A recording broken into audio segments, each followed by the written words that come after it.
मंगला और सुमंगला नाम की दो बहनें थीं। एक छोटी सी कथा है। ये दोनों बहनों में बहुत ही प्रेम था, बड़ा ही भाव था।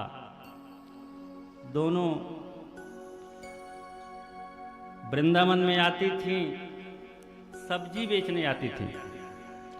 सब्जी बेच के जाती थीं।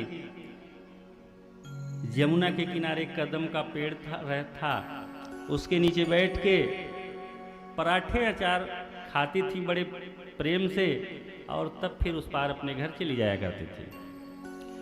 ये बराबर रोज का काम था और दोनों बहनों में बहुत ही भाव था, बड़ा ही प्रेम था।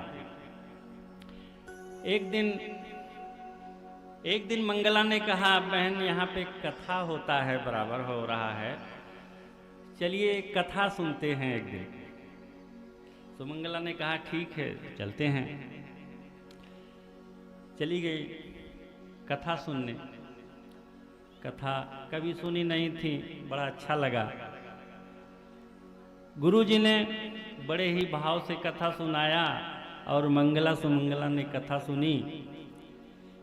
कथा में उनको ये समझ में आया कि भगवान जी, प्रभु जी साधु के पास रहते हैं, साधुओं के पास रहते हैं, साधुओं के पास रहते हैं। और दोनों फिर चली आई हंसते हंसते कि बहुत अच्छा लगा कथा का वर्णन करते हुए वो घर चली गई। ये उनके दिमाग में एक घर कर गया था कि साधु लोगों के पास ही भगवान रहते हैं। एक दिन कदम के नीचे फिर ये लोग पराठे अचार खा रही थीं, तभी दिखाई दिए दूर से एक साधु जी आ रहे थे। सुमंगला ने कहा, देखो वे साधु आ रहे हैं, उनके पास भगवान जी जरूर होंगे।